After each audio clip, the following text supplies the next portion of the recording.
Welcome to the In.It podcast. We're lucky enough today to have Quincy. Absolutely come and kill us. Thanks so much for coming through, man. Thank you so much for inviting me. But you did good. You did good. Thanks. You did not die. I didn't die. Yeah. I felt like it. So, how did you... Like, what's the story? What led up to you getting to this point? So, yeah, I used to be a very skinny kid. You might not believe it now, but I used to be very skinny and short. So when I was in grade 12, I looked like I was in grade 8. So every time I would walk into a class, the teachers would tease me and say, no, grade 8's are that side. Yeah. So, and I used to be an athlete. I used to run 100 meters and 200 meters at school. So when I got out of school and went to college, which I started doing generic management, I went to the gym. I used to play volleyball as well. There was a gym next to the volleyball court. Yeah. And one day I was like, let me just go into the gym and see what happens. Went in there, lifted weights, and I fell in love with it. And then, you know, when you're a beginner and you're lifting weights, you don't know how to do it right. Yeah. And the experienced people in the gym don't really show you what to do. Yeah. So I decided to get into personal training. So I went to what's this? HFPA Fitness Academy, which I studied personal training to train myself, not to train other people. Literal personal Yes, it was personal training. So I studied that because I wanted to train myself, only to find out that I didn't even know that you are able to train people. That I just wanted to find out more about how to lift weights, how HIIT works, HIIT exercises work, how everything, how your muscles work, your lungs, everything. And I got to learn all of that. And then that's when I decided, I see something in this. Let me just go into this field and see if it works for me. And it has been since I started working since. Yeah. Well, good. So yeah, you started studying, and then what's HIIT training actually? HIIT training is high intensity interval training. Okay. So what you just did now, it's HIIT training. So what you do, you have little amounts of time to rest, and you keep going, keeping your heart rate up. So it's exercise after exercise. You don't get to like your functional training, like your push-ups, overhead presses, your squats, exercises which are easy to learn, but are more effective on the body. So you, like 30 minutes, we worked out for 30 minutes. That's HIIT training. You don't have to work out it's unlike walking on a treadmill for 2 hours and burning 50 calories in that. You can do HIIT training for only 30 minutes and burn anything from 200 calories upwards. And HIIT training also has what we call afterburn effect. So if you're toning up or you want to lose weight, you do your HIIT training and you'll keep burning fat from that moment on, from an hour to 48 hours after you've been at the gym, you're still burning fat. So it boosts your metabolism. Crazy. Yeah. So it's a whole different effect on the body. It's a whole effect. It's like, how I like to describe it, it's like, let's say you have a bicycle. Yeah. The back wheel is your metabolism. What we do as the gym, lift that bicycle up, do that to the pedals, and then stop the pedals. When the pedals have stopped, the wheel is still going. That's your metabolism. That's how we boost your metabolism. That's why you keep burning and toning up hours after you've been at the gym. Yeah. It's quite interesting. So is there anything you can do after that to sort of optimize it? Or yeah, you can supplement that. I do a lot of things. I do HIIT training 3 times a week, and then I lift weights for about 4 times a week, and then I just joined Muay Thai. So conditioning, conditioning is fine. Fitness levels, I make sure that my fitness levels are always up to par, so that when I train you and I have to show you an exercise, I gotta be able to do it, and be able to do it at its best, so that you don't say, "Oh, Quincy, you're making me do this, but you can't do it yourself." Do you understand? Yeah. It was like my boss is standing on the side and laughing. So what was the first time what made you click that like, oh, I want to actually train other people? Well, form first. As I said, I used to work out. While I was working out and I had studied personal training, I used to work out and look at other people train. And their form was horrible. Horrible. You would see people squatting but leaning forward. You would see people bench pressing but they have their hips all the way up to the bench. So me having to go and correct people and say, try it this way. Yeah. It will work better for you if you do it this way. And they would do it properly. Some people used to have injuries at where I used to work out, and due to bad form. So I just said, I'll get into personal training. I start working here so that I can correct people's form and just make them do the exercises better. And then it clicked from there that this is what I'm meant to do. Okay, man. No, we have there's kind of a similar thing. So I'm more from a musical background. Yeah. And what happened a lot was I would meet someone who either just started playing guitar or they've been playing guitar for quite a while or something, and they start talking all this crazy stuff about gear and I want to buy this pedal and I need this to do that. Yeah. And then when I actually sat down and play with them, it's like, you really aren't at a level where you need to be focusing on gear. Yes. There's no pedal that's going to make you magically sound good if you can't do the fundamentals right. Yes. So I feel like it might be a similar thing with the fitness thing. Yeah, I think it is, because you get people who've been working out for years, and they say, I haven't gotten any results. Yeah. Then you ask, why is that?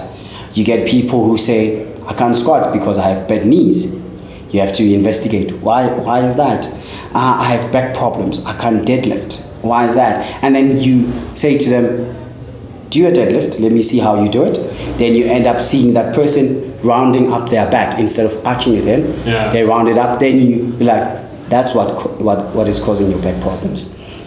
And sometimes a person who doesn't get results, you ask them, what do you do? And they explain to you, I work out 5 times a week, I eat this, and then you try and correct how they eat, how they train, in order for them to get the best benefits out of their training and eating. Okay. Yeah. So what qualification do you actually need to become a personal trainer? Or is it kind of open as well? It's open. Some people are personal trainers. They've studied sports science. Some people have studied fitness instructors. It's a huge field. Yeah. I studied NQF level 5 personal training. So I specialize in that. So personal training is my thing. But some people, if you go to gyms and you find there's personal trainers and there's fitness instructors. Yeah. Fitness instructors, you find them on the floor, they're called floor instructors. Mm-hmm. They show you how to do an exercise, right? But it's not that you can go to them and say, please train me for 2 hours, 3 hours. Yeah. They just correct your form and they move away. They have to look at everybody around the gym, but personal trainers are you. They concentrate on you and you only. And then you also can get a qualification of group sessions if you can run group sessions. As I did, I got my qualification at Ritual Gym when I started working there. They teach you how to do group sessions, how to spread your attention evenly between clients instead of just looking at one client, because I was used to working out one-on-one. Yeah. And then now all of a sudden I have to train 8 people in a class and I have to look at all 8 people. There's aerobic instructors, there's people who instruct Pilates. So it's a huge field, and there's conditioning coaches. So it's fitness. It's just broad. It's very broad, and you get different things out of it. Yeah. Actually, a question about conditioning. Like, when you say conditioning, what are you referring to? Because I only know it from like MMA fighters or whatever, Yes. like hitting their shins against something hard. Yeah. So conditioning, when you do like MMA, when you hitting that, when you're kicking that punching bag. Yeah. What you do, you creating friction on your shins. So your shins, I can't necessarily say they crack, but they get injured. Like if I lift weights, my muscle tear. So when they tear, when I eat right and get enough recovery, they come back, they repair themselves, and they come back stronger. That's why you find MMA fighters, they kick. If you've seen the crazy ones, they kick the trees, banana trees, till they break down. What they're doing, they're making sure that their shins are conditioned so they are tough. They break them in order for them to come back strong. So they literally get like little micro fractures. Micro fractures, yes. Yeah. They get micro fractures, and then once it repairs, now your shin is a lot stronger than before. That's why they keep doing it to condition. That's insane. Yeah. No, like I've never even slightly been close to like I said, I come from skateboarding, so like when we break something, we tend to make it. You guys, when you break it, you break it. Yeah. So it's not microfibers. So even with bodybuilders, the only way they get bigger is by lifting weights. You don't get bigger by there at the gym when you lift weights. You don't get bigger there. You get bigger at home when you are resting and you're eating the right foods like protein in order to repair those muscles. Yeah. Once they repair, they come back a little bigger, a little stronger. So what you're doing when you're lifting weights, you're tearing those muscles in order for you to be able to repair them again. So that's why people say like recovery time is so important. Recovery time is. That's why when somebody says to me, Quincy, I want to work out 5 times a week. I want to do HIIT training 5 times a week. I always say, no, try 3 times a week so that you get enough rest in between, so that you come back. If you can't always be feeling like that. Yeah. If you're gonna train 5 times a week, you're gonna do that, and then you're gonna drop. Your mood is gonna drop. Your body is gonna need to rest. So if you don't rest, there's no recovery. That's why sometimes some people won't see results because they plateau and because of not resting and not eating the right food. Yeah. So when it comes to eating the right food, what does that entail? The thing is, it depends on a person's body goals. Bodybuilders want to get bigger, so they eat a lot of calories, a lot of carbs, a lot of protein. People want what's the classic, like chicken and rice? Chicken and rice. Yeah, chicken and rice. And most of the time they can eat anything they want to eat just to bulk up. But sometimes you want a clean bulk. So you have to look at what you eat as well, but you want to get bigger. So you have to eat good carbs. And then there's people who want to lose weight. If you want to lose weight, you have to eat less calories. If you want to lose weight, you have to eat less calories than you use. So you got to use more calories than you eat. Yes. So it's like that with bodybuilding. When you want to get bigger, you have to eat many calories than you use. If you want to get smaller, you gotta eat. If you gotta eat less calories, you gotta eat less calories and use more calories. Yeah. So surplus and what's it called? Surplus is when you want to get bigger, and then when you want to get smaller, you have to eat less. Yeah. So like, this might be a strange question, but I've always wondered, like, is there a difference between different kinds of calories? Like, let's say I'm eating a certain type of food. Yeah. Is there a certain type of food that would burn off quicker than another type of food? Yes, there is. But like same amount of calories. Same amount of calories. There's food that gets digested quicker. There's food that gets digested slower. So like, for instance, potatoes. Potatoes take a long time to get. That's why they're like, don't eat potatoes at night, because they take a long time to get digested. And then once your body is not able to burn those calories, they turn into fat. That's when your body starts storing stubborn fat.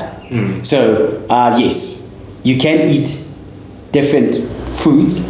You can eat different foods with the same calories, but other foods digest better than other foods. So what's like the fastest burning food? Yes, the fastest burning food, yes. So that's why bodybuilders eat rice, because they don't say eat bread and chicken. Yeah. They always say rice, because rice burns quicker than bread. Bread takes a long time for it to burn in your body. I also heard a guy say, I think it was on a podcast with like Joe Rogan or something, but a guy said that like they eat rice because they have to eat so much they literally get tired of chewing stuff. Yes. So it's like when you have little chicken strips and rice, it's easier to get into your mouth. Imagine having to eat so many times, and you have to eat bread and what's the toughest protein you could ever eat? Just like straight up steak. Every 4 times to 6 times a day. You have to eat that. It becomes...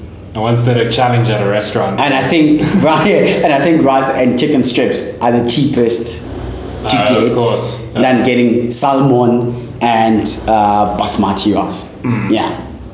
Yeah, like one of my brother's friends is a bodybuilder, and I think he said he spends about 20 grand a month just on supplements and food. It's an expensive sport. If you want to go into it, just make sure you have money for gym, you have money for food, not normal food. When you buy groceries, you buy your family groceries, then you buy yourself groceries. And probably if you have like 4 family members at your house and you're the 5th, you're probably gonna eat most of the food than all 4 if you're gonna be a bodybuilder. So it's a very, very expensive sport. Yeah, it would be horrible for me because I have a stupidly fast metabolism for some reason. Yeah, I think I used to have a quick metabolism because when I was skinny, I would eat absolutely anything. But some of me, when I was growing up, like in my mom's house, everyone would complain because I was eating everything the whole time. We would eat the same thing, and somebody else would get bigger, and I would remain the same size. But as I started growing up, I think it started slowing down,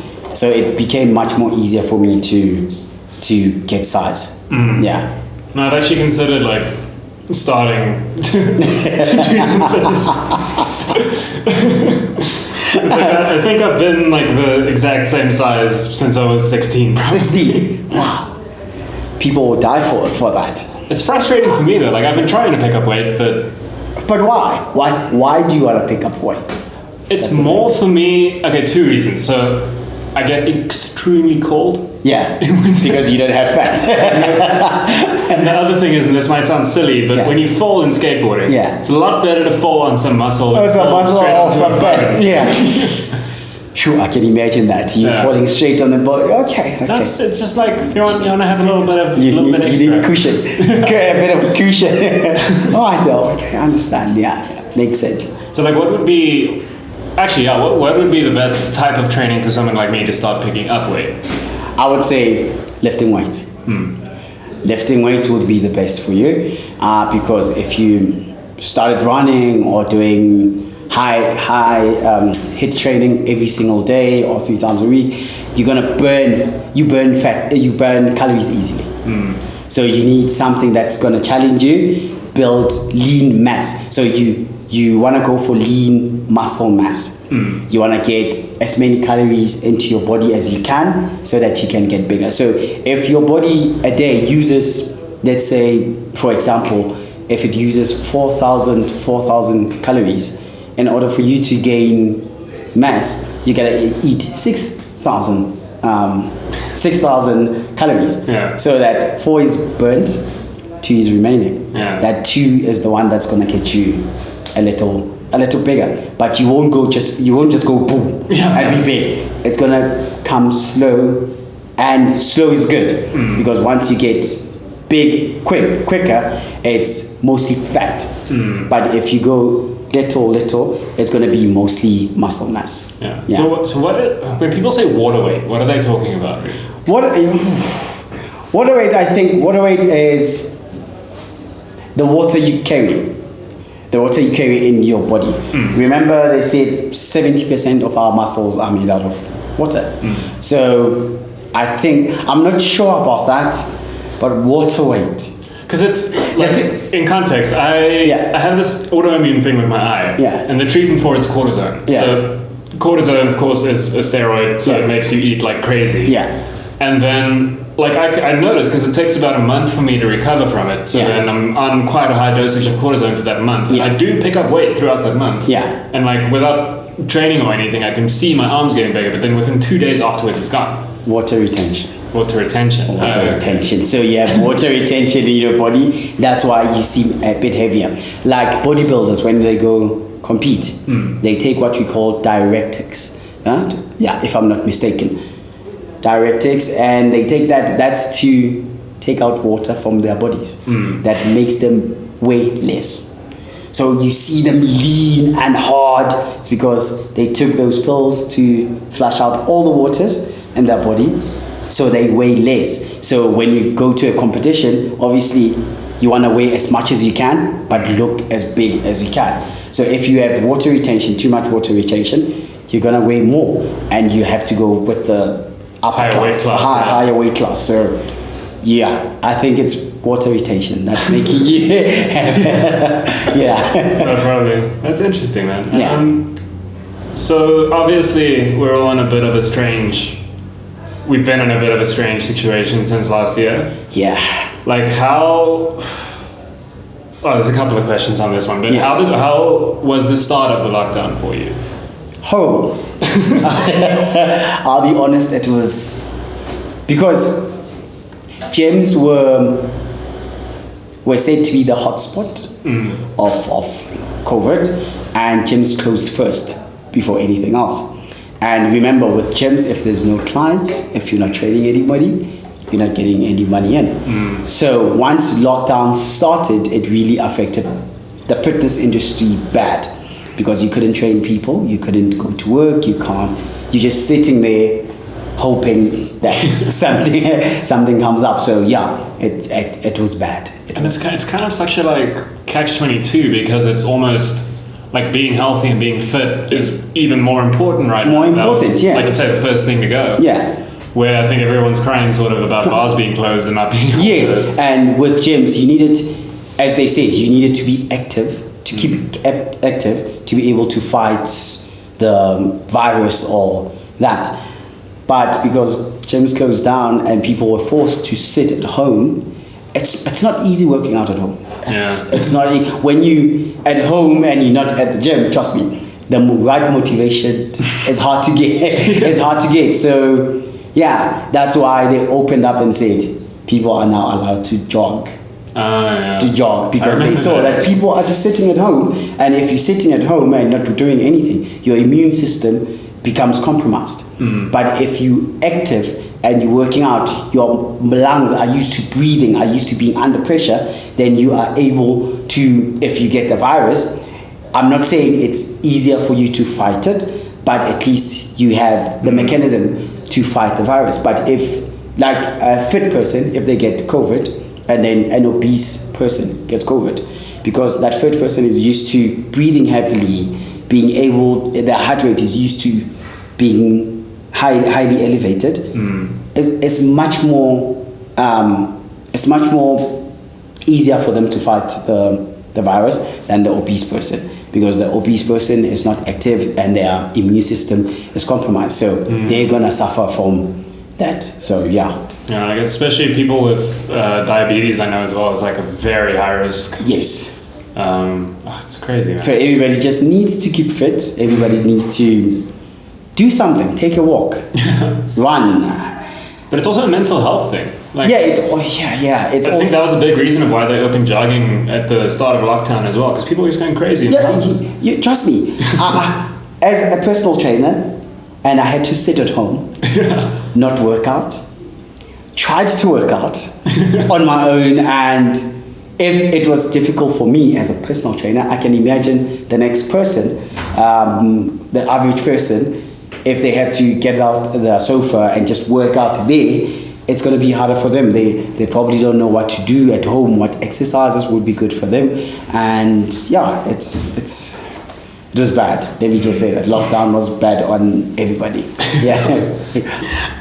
So did you, at the start of lockdown, were you, like you said, you were just sort of at home. Did you start doing like Zoom classes or anything? So yeah, at that moment when lockdown happened, we were not prepared for it.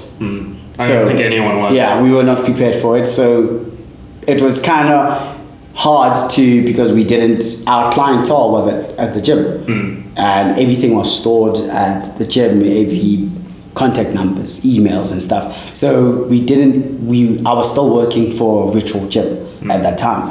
And when they eased we didn't do Zoom calls until they eased the lockdown regulations. That's when we would go to one of the gyms on Zoom, do the workouts with some clients, give them the links. Anybody who wants to join the class would join the class anytime from 12 o'clock. There was a class at 12 p.m., 4:30 p.m. and 6 p.m. Yeah, there was those classes. We tried, but not a lot of people were into it because they are used to us being there physically to train them, to motivate them while we are there. It's a different ball game when you're on the screen. The person could take their camera, face it elsewhere, and just be sitting on the side, on the side, or switch off their camera, and you would think they're working out while they're not. But I mean, like while we were doing this session now, it's like I would not have been able to do that on my own at my house. Yes. Not even slightly. So you definitely feed off that energy. Yes. That's why we say on Zoom calls, not everybody was into it because you're on your own, firstly. You can see other people on the screen, but initially you're on your own. And you're listening to me from a computer. And I can't pay special attention to everybody because it's a screen. I can't look over and say, okay, hips, get your hips lower, tighten your core, stand up, do this and this to correct your form. You were just doing it in order to do it, just to keep people active. It's different when you do it face to face than on the computer. We did a couple of classes and it didn't really work out. It wasn't as famous as we thought it would be. Then we stopped. Luckily, when we stopped, that's when gyms were allowed to open. But unfortunately, our gym didn't survive the lockdown.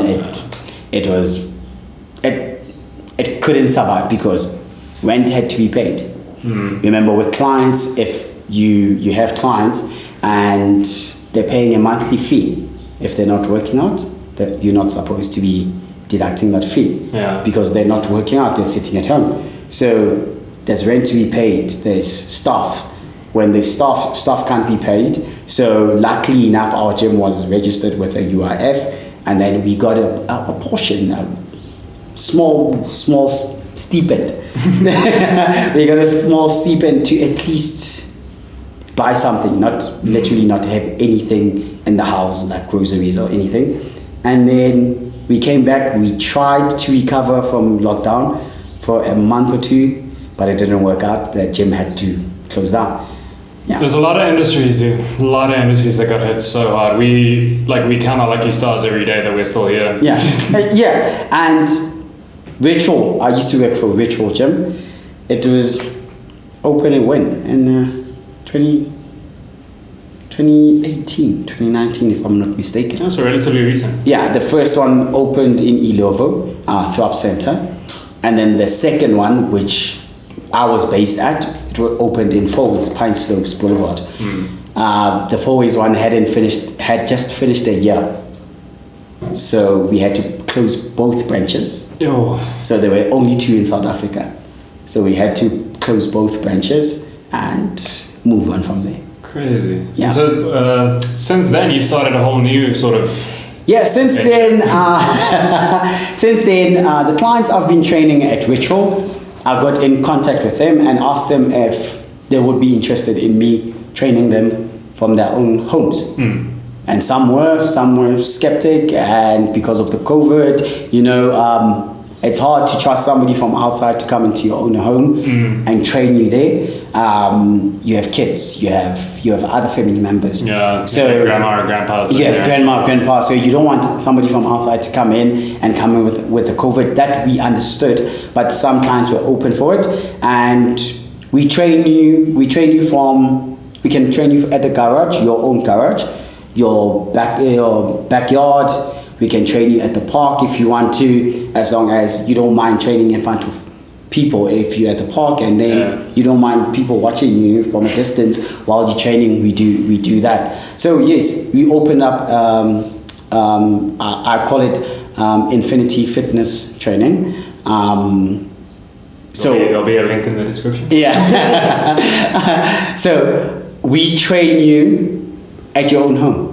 So you get in contact with me and say, Quincy, I would like to sign up for three sessions a week for the month of April. Then for the month of April, you choose a time slot from 6 a.m. Throughout the day. You can say, Quincy, please come I'll be free at 2 p.m. At 2 p.m. I drive to your place, train you for 45 minutes, then head on out. You've got your workout.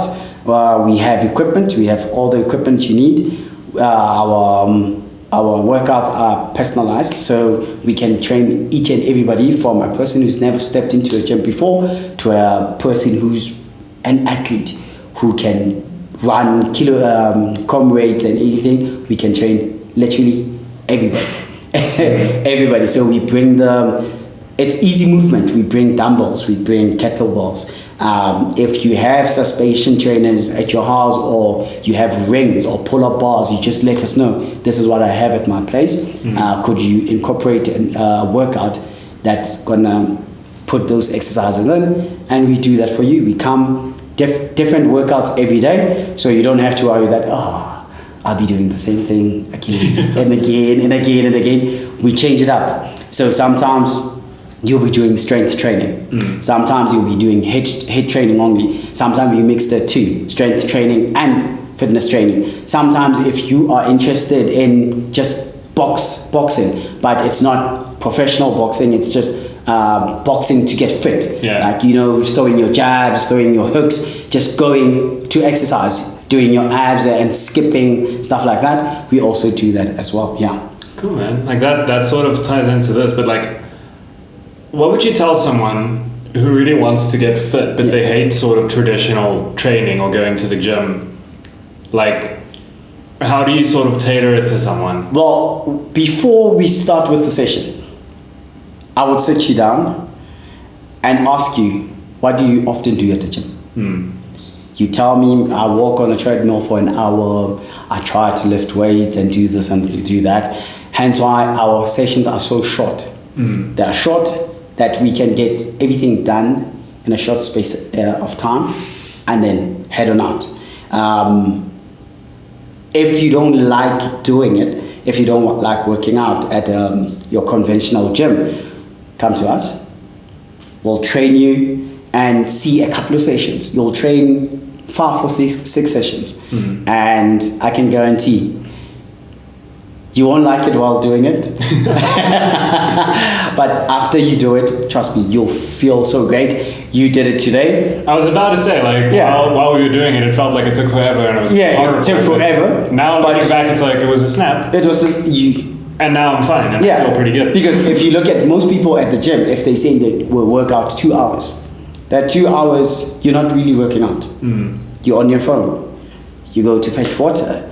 You go talk to people. With us, it's from the start of the workout. You work until the finish of the workout. Finish of the workout. Then you're done, and we head on out. There's no time for you to check your phone and be like, okay, I gotta answer this email, because we have intervals. Like today, there were 7 exercises on the board. 30 seconds on each exercise with a 20-second rest in between every exercise. So after that 20 seconds, you have to start with the next exercise. So if you want to chat to somebody, you'll have to chat to them for 20 seconds before you start with the next workout. So we like to keep it nice and short so that a person doesn't get bored. They get the most out of their workout, and then we head on. out. Yeah. No, it's good. It fits my personality type. I like efficiency. I like gunning things out. And Gunning things out, get it over and done with. like if I have a hectic task that needs to happen that day that will take 2 hours, a lot of people would spread that out over the entire day and do it calmly. Yes. I can't do that. I'll try and get it done in an hour. Sit down, do it now, finish it. And then you don't have to worry about it. And then you don't have to worry about it. That's the thing. With us, you used to come in to the gym, you work out for 30 minutes. In 30 minutes, you're done. And then you head on out, you go about your day. Because 30 minutes, it's about 2.08% of your day. 2.08% of your day. It's basically nothing out of the 24 hours you have. You just spend 30 minutes of your day to take care of your body, and then your body will thank you for it. Yeah. There's another way to look at it where I heard this very interesting thing where do you remember when you were super young? Yeah. A day used to feel like it's forever. Yes. Like if you had to wait till tomorrow for something, it felt like the worst thing. The worst thing because it would drag. And it's all about perspective. So if you're 2 years old, you've only had 700 days in your whole life. Yes. So one day is 1/700th of your whole life. Yeah. If you're 30 years old, I'm not even going to try and do the math. Yeah. It's more like 1/1,000,000th of your life is a day. So days start feeling shorter and shorter. Shorter and shorter every day. Yeah. So if you're older, that 30 minutes is even less. And if you are a busy person, if you're a busy person who can't go to the gym for an hour or 2 hours, if you work out high intensity for 30 minutes, it's going to give you, trust me, it's going to give you the best result you could ever ask for. 30 minutes in a day, let's say you're at work, lunchtime, you're like, okay, I have lunch for an hour. How about I work out for 30 minutes and the next 30 minutes I have my lunch? You're done with the workout. So we don't drag on and on and on and make you work out for hours on end. No, and people don't enjoy. Honestly, people don't enjoy working out for hours. They want to get what they came there for and get it over and done with. I used to have a couple of friends in school where they spent so much time at the gym, but it felt more like they just wanted to pump up their arms and look in the mirror. And look it. And once the pump is gone, you're like, ooh, okay, I have to go back again just to get that pump. We used to call them gym rats. So that actually sort of, another thing I'm curious about is there a best time, physically speaking, is there a best time in the day to work out? Because my thinking on it has always been, if you work out towards the end of the day and you go home and then you can go to sleep and sort of recover, that it makes sense to me that that's the best way to do it. But you have to look at it like this again. There's what we call morning birds. People who are more productive in the morning. And then you have night owls, like me. I'm a night owl.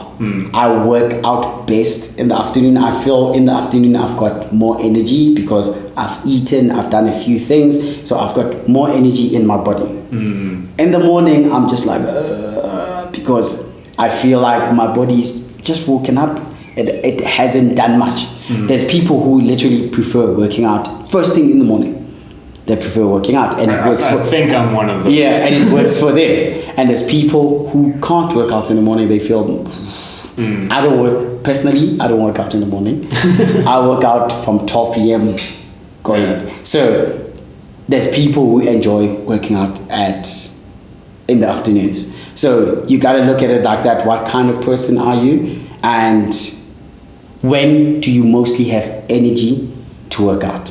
So that's why I'm saying, if you want to book a session with me, what you can do, you just give me a ring. You just let me know, Quincy, are you able to do 7 a.m. session if you're a morning person? If you're not, we can take it to the afternoon or evening and say, Quincy, 5 p.m. is that good with you? And I can train you then. Depends on your priorities and how you feel throughout the day. Awesome. Yeah. So there's no real benefit to working out at a certain time? I don't think so. I don't think so. Also eating. Should you eat before or after a workout? An hour before. An hour before working out. It works best like that. Some people come into the gym and they haven't eaten. Okay, it's good in the morning, If we call it fasted cardio. So if you're gonna come in the morning and you want to work out and you don't have like diabetes or anything like that, you can work out on an empty stomach and then eat afterwards. If not, in the morning you can just have an apple an hour before and just work out after that. Or you can have your oatmeal and then come to the gym and work out. Why do people do fasted cardio? It's in the morning. It's because when you wake up, your body has burnt calories. Now you operating on what we call reserved calories. You're trying to burn those first thing in the morning. So it is said to have great results, that you're working out and you're burning those last calories you still have left. But I prefer a person eats an hour before and then comes to the gym. I feel like after eating, you become stronger, everything becomes more stable. So if you haven't eaten, we've had instances where a person hasn't eaten and then they come to the gym. Once they start with the first set, they start feeling lightheaded. Then we ask them, did you have anything to eat? And they say, no. That's when we try and get them some sugar, maybe a Coke, a small Coke, just for them to have a sip and get their sugar levels right and then start working out. But yes, I would prefer a person eats an hour before working out and then works out after. Perfect. And one little closer question. Yeah. What's the most fun workout for you? What's the most fun workout? It could be one specific exercise. It could be a whole set of things. What do you enjoy doing the most? Well, I enjoy challenging myself. So HIIT training for me is the best. Where you get to do push-ups. After push-ups, you go straight into a squat. After a squat, you go straight into burpees. After burpees, mountain climbers. You just mix those exercises up. I don't want to go into to go work out and say I'm only going to concentrate on my chest. I only want to work my chest. I like the most fun exercises, me working my entire body in one session. Yeah. So as you were doing today, you started off with jump squats, hitting your legs, your calves, and then what you did, you went into mountain climbs, hitting your core. Then you went into knee taps. All that was left was push-ups, so that you could hit your chest and your shoulders. If we had equipment, if I had bought equipment, overhead presses, hit your shoulders. So I want you to work out your entire body instead of concentrating on one specific muscle to work out. So yeah, full body workout is the best for me. Honestly, directly afterwards, I was only feeling my legs, but right now I can feel my stomach and my arms. Yeah. But dude, thank you so much for coming. Thank you so much for inviting me. It was very good. I learned a lot. Thank you. Awesome, man. That's it.